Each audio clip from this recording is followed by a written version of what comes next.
तभी आप इतने बड़े नहीं हुए हैं जी। और इतना बड़े बनने भी नहीं देंगे अभी अब आपको हम सब हाईकोर्ट के ऊपर नहीं है। सब ये रिफंड वर्तमान डीडीओ यही है सर। फिर आप बीच में क्यों खड़े, उनको आगे आने दीजिए ना। जी सर। आप कार्यालय में बाबू बड़ा होता है, मुझे मालूम है सब काम बाबू करता है, लेकिन यहाँ तो अधिकारी को आगे रहने दीजिए। Compliance, my lord, is directed to present duty drawing disbursing officer, my lord. क्या है Due to सर वो केंद्राध्यक्ष थे और एग्जाम है आज तो वो नहीं आ पाए। My lord, in block education officer and accountant, मतलब नहीं, पैसा दिया कि नहीं दिया? हाँ सर वो बता देता हूँ मैं सर। जी, वो अकाउंटेंट, जो क्योंकि अकाउंट्स वाले आए थे उन्होंने तो बोला कि हमारा काम नहीं हाँ है। डीपीओ ने नहीं किया था, डिस्ट्रिक्ट पेंशन ऑफिसर ने नहीं किया था, इन्होंने किया है, ऐसा तो कहा। फिर कहाँ है वो? सर मैं निवेदन एक करूंगा सर। वो भुगतान कहाँ है इतना बता दीजिए बस। एक इनका ये रिकवरी जो इनका फर्स्ट पीपीओ जारी हुआ था उन्होंने साहब, ये बताया कि रिकवरी का ऑर्डर जो है, जो आए थे डिस्ट्रिक्ट पेंशन ऑफिसर, उसको इनके डीडीओ ने गलत रूप से पे फिक्सेशन दिखाकर वो पैसा एडजस्ट करना रिकवरी कर लिया जी सर। हाँ जी, जबकि वो पैसा लौटाने का आदेश है, वो पैसा आपने लौटा दिया, इतना आप मुझे दिखा दीजिए। Sir original PPO issued on 20/2/2014। हाँ, वो we are not concerned with it. मैं वही इस ऑर्डर की डेट क्या है ये सब मुझे मत बताइए। सर मैं दो रिवाइज इस आदेश की डेट है 21/11/2016। इसके बाद आपने इनको 1,56,258 रुपए कब लौटाए? जी साहब ये देख ये बता दीजिए किस तारीख को लौटाए हैं इन्होंने? सर 2 इंस्टॉलमेंट में किस तारीख को लौटाए हैं? सर 1,20,000 2018 में और 1,36,000 2019 में। ऐसा क्यों? सर 2 बार यूएस पीपीओ जारी हुई है सर। क्यों जारी हुई? 2 बार क्यों किया आप? सर उनकी जो खुला का आदेश है। नहीं सर, एक्चुअल में क्या है, उनकी सेवा पुस्तिका वो स्वयं लिपिक थे सर, और उन्होंने बराबर सेवा पुस्तिका मेंटेन नहीं किया था। That is not the issue. ये कोर्ट को बताना चाहिए था. You should have sought review of this order. You cannot sit over the orders of the High Court. अभी आप इतने बड़े नहीं हुए हैं जी। और इतना बड़े बनने भी नहीं देंगे अभी आपको हम हाई कोर्ट के ऊपर नहीं है। सब ये रिफंड हो गया साहब। ये रिफंड हो गया तो 2 किस्तों में क्यों हुआ? इसके ऊपर ब्याज लगा देते हैं।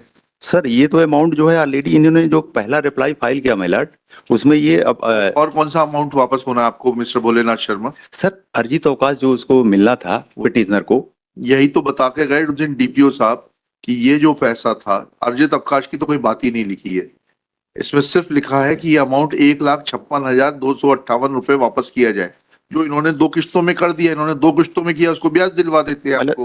रिट कोर्ट का ऑर्डर देखेंगे मेलर्ट, देख लिए ना, उसमें लिखा हुआ मतलब पेंशनरी बेनिफिट से इन्होंने डिडक्ट किया मेलर्ट। We are not concerned with it. पढ़िए उसको, लास्ट पैराग्राफ पढ़िए। अब आपके ऊपर कॉस्ट लगाने की बारी आ रही है।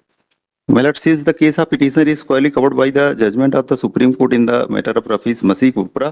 Therefore, the writ petition is disposed of by directing the respondent to refund the amount of rupees 1,56,258 to the petitioner within a period of 3 months from the receipt of certified copy of this order. Melat जी, पर Melat deduction जो है उसकी pensionary benefit से हुआ था, जहाँ कहीं से भी हुआ तो उन्होंने लौटा दिया उसको। चलिए लिखिएगा, Shri Bholenath Sharma, learned council for the petitioner. Respondents have filed their reply submitting that amount of recovery to the tune of rupees 1,56,258, which was directed to be refunded by the coordinate bench by order dated 21/11/2016, passed in WP number 8267/2014, has not been made within the stipulated period of 3 months as was directed by the coordinate bench.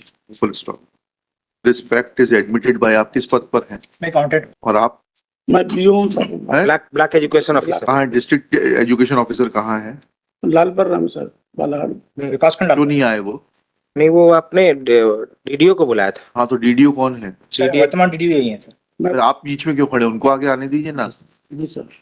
आप कार्यालय में बाबू बड़ा होता है, मुझे मालूम है सब काम बाबू करता है, लेकिन यहाँ तो अधिकारी को आगे रहने दीजिए। सॉरी बोलो। हाँ, किस तारीख को दिया आपने? इसमें डेट क्यों नहीं लिखी है? किस तारीख को भुगतान किया है आपने 1,20,000 का? सर्विस बुक में लिखा साहब, बता दीजिए। नहीं वो वहीं पर लिखा हुआ है सर। तारीख नहीं लिखी है इसमें? नहीं सर, है तारीख दी है। इसमें बताइए कहाँ तारीख लिखी है आपने? नहीं सर, ये है ना मेरे साथ, दूसरे पेज में साहब वाउचर नंबर भी है सर उसका। किस तारीख को किया? 20/4/2018 को सर। पेमेंट ऑफ रुपीज कितना? 20/4/2018 को कितना दिया? 1,20,473। 20 sum of rupees 1,20,473 was paid on 20/4/18. जी। And thereafter remaining amount was paid on 15/19 जी सर, ये है सर 27 फरवरी 2019। 27 फरवरी 2019 हाँ sir. full stop. Thus it is evident that जी sir. there is deliberate delay in payment of dues in time, full stop. Order of the High Court was to pay the amount within period of 3 months from the date of receipt of certified copy. There is delay of more than 1 year in payment of first installment and about 2 years in payment of second installment, full stop. This shows that there is a deliberate and willful disobedience of the orders of the High Court. एक निवेदन Full stop. Since order has been complied with though belatedly, comma, petitioner can be compensated by imposing cost on the respondents and therefore a cost of rupees 20,000 is imposed on the respondents to be paid to the petitioner within 7 days from today. And with the aforesaid cost, contempt proceedings are dropped. Delhi. If cost is not paid by the block education officer within 7 days from today, then petitioner will be free to file another contempt petition seeking compliance of the order passed today. obliged.